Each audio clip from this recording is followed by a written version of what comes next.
It is TGI Friday. I think after this week, we deserve a collective applause, don't we? Boy, don't look at your IRA or 401k statement right now, right? And that's what I thought we would talk about today is the impact of all of this, of the coronavirus, everything that's going on in the world from an astrological perspective, because we are reading it in every headline. Now this thing is starting to get serious, right? I mean, at first it was like, yeah, okay, we understand this is going to spread, but we haven't seen anything like this in recent history. Yes, Ebola, but I think this just has a lot more legs, is my personal opinion. And what Ebola didn't have that this does is the Saturn Pluto conjunction.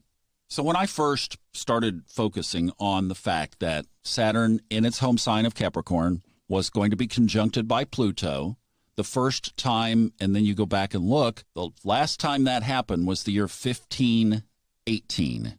Now, there was no global virus or pandemic or anything like that then, but if we go back to the previous time, 1284, the bubonic plague, I looked up the dates today, 1346 to 1353. So it was about 60 years after the Saturn-Pluto conjunction. But remember, that was a long morph between the Dark Ages into the Renaissance period, and it crossed right through that. So the plague then was just part of that transition process. And I think that this is part of this Saturn-Pluto process. And, you know, the one thing that I cannot explain, I really can't, but it's something that you also can't ignore, and that is the people that are dying. I lost a friend to cancer this past fall. He was way too young. He was only 60. I'm working on this radio show that I'm doing with somebody whose father just had a stroke this week and is in a coma and not looking good. He's 54. And around the world, some 3,000, I think, people coming up on 3,000 as we're recording this here on Friday. So it's like, that's the one I just don't know. I don't have an answer. Why are marriages being shaken?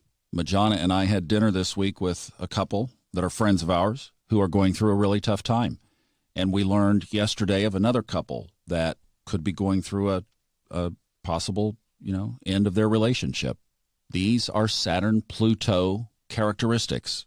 I've had my own, which I haven't talked about publicly, but a couple of big things have happened in my life since basically last September. And then if we recount this past week, the stock market is now down over 10%. Yesterday, we had the largest single point drop in U.S. financial market history. Boy, the stock markets did not like the moon in Aries, did it at all? No way. And remember, that was basically square Saturn-Pluto. And the market goes in the tank. Fortunately, the moon snuck out of Aries and is now in Taurus. It got out of there overnight while most of us were asleep at 2-something Eastern time overnight. But it will at least be in Taurus for the next couple of days, and we'll get a little bit of grounding and relief from that. Too bad the markets aren't open tomorrow and Sunday. They might bounce back with the moon in Taurus. But no, market will open up. The moon will move into Gemini, ruled by Mercury, which is in retrograde. Ah! Yikes. But seriously, what do we do? How do we frame this up? I mean, we're reading these dire headlines. Shelves are being stripped bare in Hawaii, and I'm sure in many other places. The Pope now could have possibly, he was entertaining people, I guess, who had been exposed. And the shots yesterday of the Pope with the handkerchief over his nose, this cabinet member in Iran that was exposed and now has it and exposed everybody in a cabinet meeting to it. I mean, it's like this thing is just going nuts. This is Saturn-Pluto. So I think the one thing is we have to come back to the context of the astrological chart at least, and history as our guide. We know that no time has this been there that something greater didn't come after the shakeup, but the shakeup was rather violent. And I guess to put this in context of answering my own question, my rhetorical question a minute ago, is that there's nothing in the astrological chart that guarantees us anything. The beauty of the chart is it represents the realities of life. And sometimes that's not pretty. And sometimes it's breathtakingly beautiful. And that is very well represented too. So as we look at it from astrological eyes, I think we realize that this is going on. And from a soul perspective, every one of us chose to be here at this time for this purpose. I think it's also a really good time, with all this going on, to just practice not being in fear and allowing things that we might have preferred to have, quote unquote, control over, but we can't. So let it go. Now, am I saying get on an airplane to China? No. Am I saying to go expose yourself to large crowds if that's something that might not well serve you or that you don't have to do? No, not saying that either. Not saying to go to the store and pick up some staples that might just sit in the closet if nothing else. You know, you could enjoy spaghetti a little more often for this year if it doesn't happen.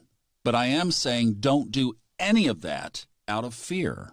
If you choose to err cautiously, do it from prudence and intention, not from fear and trepidation, because you can always go to the other side and say, whatever's going on collectively and whatever is going on in my own life individually, that at least I am consciously awake and I am doing the work and I am committed to my own soul's path.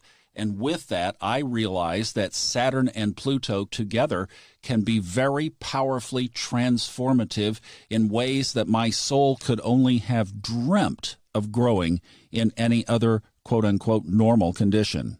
In other words, I chose to be here during this time to do some serious business. So I'm willing to roll up my sleeves, take the hits, do what it takes to do in order to grow so that my soul can experience this wonderful bliss that is on the other side of this. I mean, think about it. Anybody on this planet for the next, what did I say, 700 and about 50 years will not experience this energy. So from a soul perspective, we are in such a unique time. And I think what we have to do is we have to live it consciously. We have to know that this is for our collective and individual good, and that we are going to work with these energies. And we're going to allow, and that's why I try to cover this stuff when these certain days jump out, that it's really a good day to work on Saturn Pluto. This is what I'm talking about. Get on the benefic side of this energy and let it do the work from an easier perspective in your life. That's what I'm saying. And that goes with, there's one keyword, and that is the word release. Release. All right? Hey, I'm going to get caught up. I've got to do some other subconscious mind mastery podcasts. So I'm going to do that this weekend.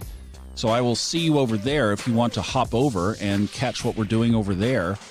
And I will be back with you on Monday. So have a great one, and we will see you to begin next week and all of its adventures. All right? You take care. Thanks for listening. Bye-bye.